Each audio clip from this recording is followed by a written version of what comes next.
There's one identity shift that Jesus made with Peter that explains why real transformation never starts with this kind of correction.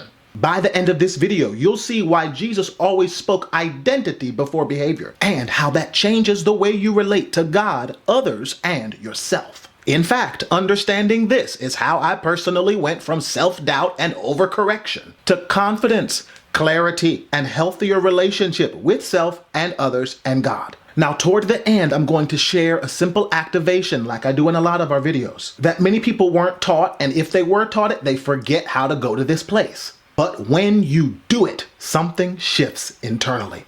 So, dear friend, stay with me. If you're new here, I'm Jason Powell, a progressive Christian spiritual teacher and gospel artist who awakens you to the presence and power of God already within you. Here on this channel, we raise our consciousness to a more heavenly reality so that we can manifest the life and the world we came here for. You will find inclusion, affirmation, and inner healing in this space. So go ahead and subscribe if you're ready to awaken this identity-based faith, not shame-based religion. Okay, our main text today is in the Gospel of Matthew, chapter 16, verses 13 to 19. Now, before we read this, here are three key things to notice. Jesus names Peter's identity before talking about his instability. Also, Peter's failure is foreseen. In other words, Jesus already knew that failure in Peter's life was going to happen. But he did not use that as an excuse to revoke that calling, to revoke his true identity. And number three, Jesus corrects him later, but his truest, most beautiful, most powerful identity is spoken first. And we find it in the 18th verse. You are Peter, and on this rock I will build my church. It's at this moment that Jesus names who Peter is becoming, not who he's been. Now, I want to read this passage from the Amplified Bible, which kind of gives us a glimpse into really the heartfelt language that can describe a better understanding of it. Verse 13. Now, when Jesus went into the region of Caesarea Philippi, he asked his disciples, "Who do people say that the Son of Man is?" He was referring to himself. And they answered, "Some say John the Baptist, others say Elijah, and others Jeremiah or one of the prophets." Now, all of those were people who had done powerful works in the public sight with their spiritual prophetic stance. Verse 15, he said to them, "But who do you yourselves say that I am?" Simon Peter replied, "You are the Christ, the Son of the living God." Then Jesus answered him, "Blessed, happy, fortunate, and to be envied are you, Simon Bar-Jonah, for flesh and blood, men, have not revealed this to you, but my Father who is in heaven." Notice that the Father who is in the heavenly realm, which represents the spirit source of all, is engaging in a present tense revelation to Peter. In other words, Peter is gaining spiritual insight, and that spiritual insight is coming out of his mouth. And Jesus is saying that it is the Father in heaven revealing this to him, or the spirit source in the unseen realm that Peter is tapping into, which is revealing this to him in a present sense. Now, this automatically pushes up against this idea that God is some old man on a throne in outer space, because this is a very present revelation through spirit that is happening with Peter. Verse 18, and I tell you, you are Peter, which in the Greek is Petros, a large piece of rock. And on this rock, Greek, Petra, a huge rock like Gibraltar, I will build my church, and the gates of Hades, the powers of the infernal region, shall not overpower it or be strong to its detriment or hold out against it. This means the unseen enemy energy has no power against the person who has received revelation from spirit source of the true identity of the Christ mind and the Christ reality. In other words, who they are in God and who God is in them. It also suggests that there is unseen opposition that seeks to separate us from this inner knowing. But when we're tuned into spirit source and remain attentive to that state, everything else dissolves in comparison to the inner realization that God in me is my strength, God in me is my life, God in me is my hope, God in me is my future, God in me is my ever-present help. I am connected to God, I am connected to spirit, I am spirit.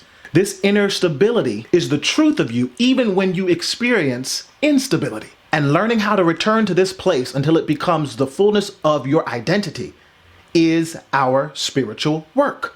Let's address this correction first approach that we see even with the way we were parented or the way we parent to the way we perceive God and the divine.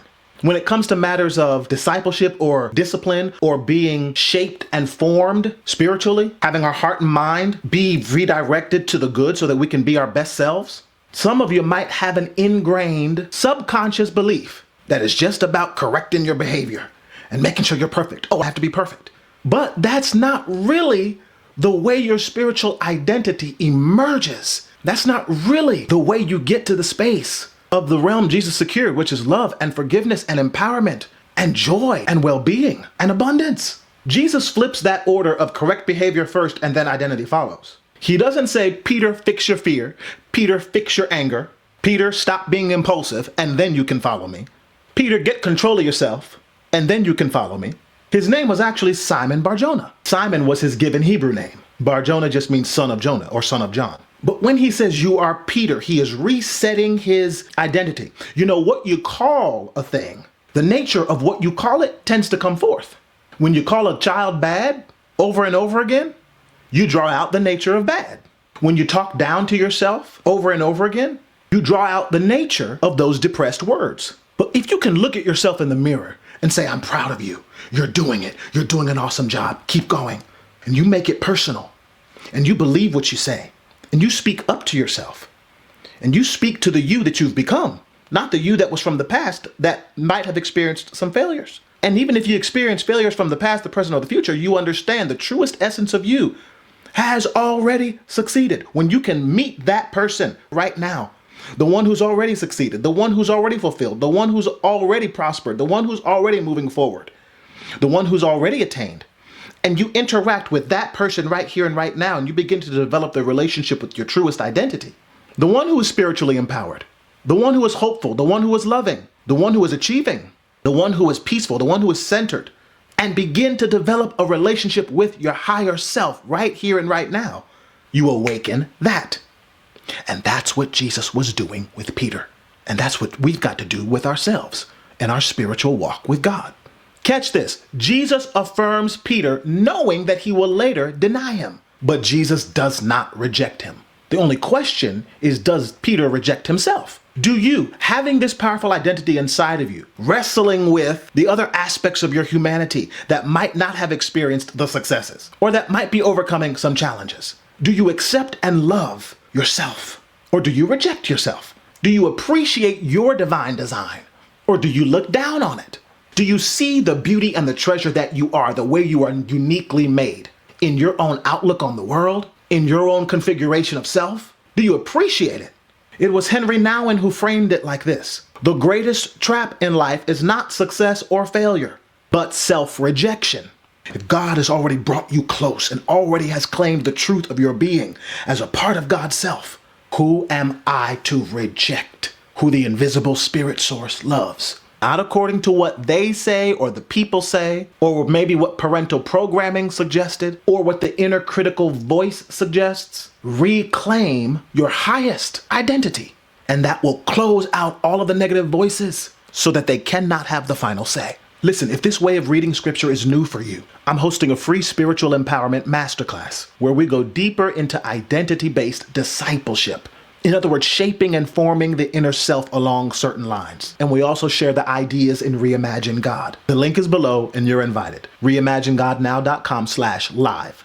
Now let's continue in this idea of identity before performance or behavior. Jesus knows that Peter will fail, will deny him. And we see in Luke 22 where Jesus says, I have prayed for you that your faith will not fail. And when you turn back, strengthen your brothers. Jesus can see Peter's restoration even before the denial happens. You know, when he was about to be crucified and he tells Peter that he's going to deny that he even knows Jesus, so he doesn't get caught up in the crowd of all of the bad things that are now happening to him in that last week of his life. But this actually tells us something powerful. So-called failures do not erase your divine identity and purpose. And here's the power in what you name and call yourself, which comes from the spiritual realm of good. Neville Goddard revealed, you do not become what you want, you become what you assume to be true about yourself. In other words, my dear friend, if you want to become what you want, you've got to take on the identity of believing that the good that you desire is actually the truth of you.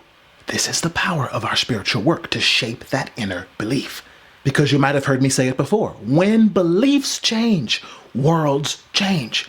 You could stay living in the same place, in the same state, in the same city, but your whole world can change because you begin to see yourself differently. You break out of the chains that once confined your former concept of self. You go from self-hate to self-love and empowerment.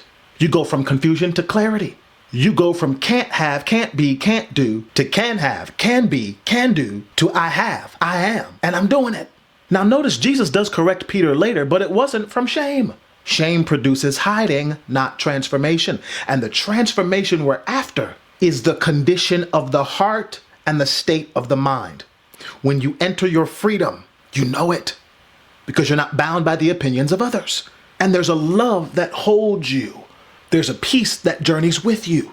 And knowing and believing in this goodness is more powerful than any naysaying opposing voice. I don't care whether it's religious opposition, cultural programming. When you believe in the good for yourself, truly, nothing or no one can hold it back.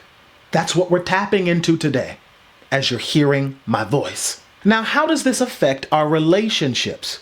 And how does it apply even to leadership? Notice after the resurrection, Jesus doesn't say, Peter, explain yourself. Why did you deny me when you said you wouldn't? He moved beyond all of that and returns back to center asking a central question. In John 21, he says, Peter, do you love me? Peter's like, of course you love you. He says, then feed my sheep. Now that's a mystical statement here. In other words, feed the ideas that produce more well-being. Feed your faith. Feed love. Feed inner connection. Feed your inner knowing. Feed the revelation of the identity of who you are in God and who God is in you. Because the world mind and the world around you will constantly try to dissipate that realization, to dissolve these understandings. And you've got to retain your inner anchoring, your inner harmony, your inner oneness, your inner centering. And when you feed the sheep, it's your self-care. This is the metaphysical interpretation. It is your self-care. It is your spiritual practice.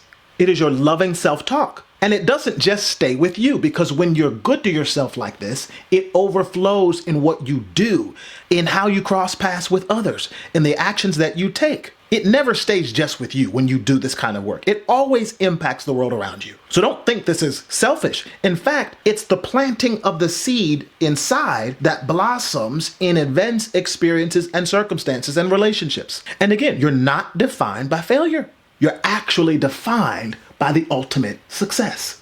If you can get yourself to believe and understand and see that, you just keep going. You don't let anything stop you because you know who you are. James Baldwin, that black queer poet and social mastermind, said it like this: not everything that is faced can be changed, but nothing can be changed until it is faced. How did Jesus face Peter? Not with accusation, with love. How do you face yourself? Reframing how you face yourself is this identity-based discipleship or inner training to awaken to your higher self. Now let's practice this together. Quietly say, my identity is not revoked by mistakes.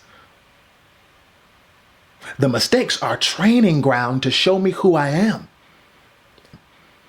as I become better and evolve and progress. It's all a launching pad into my greater destiny. And again, correction refines me, while shame shall never define me. I'm expanding, I'm becoming, I'm rising into my highest identity. Thank you, God in me. Notice what shifts, notice what relaxes. This inner alignment and attunement is the Jesus way. Listen, if this message resonates with you, I invite you to go deeper. Join the free Spiritual Empowerment Masterclass linked below. We unpack identity-based faith and the deeper teachings inside Reimagine God. Your identity comes first. Your growth flows from there. That is how Jesus discipled people, and it still works in your relationship with self. Remember, when you reimagine God, you reimagine yourself and the world that unfolds for you. See you in the next video.